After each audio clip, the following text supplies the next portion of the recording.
In this video, we're going to break down a Toprock move called the wave. I like to break it down into 4 steps each side. So we start with 1, 2, 3, 4, and 4 is a bit tricky. Just make sure you keep that elbow up and shoulder up. I like to think of it like holding a big basketball. Then you flick your fingers out. Then you do the same 4 steps to the other side, just opposite. 4, 3, 2, and 1. 1, 2, 3, 4.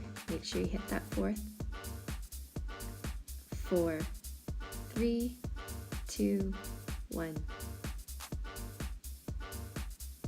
Go over every step, and each time you do it, you get a little bit faster and a little bit more fluid. Make sure you hit every step.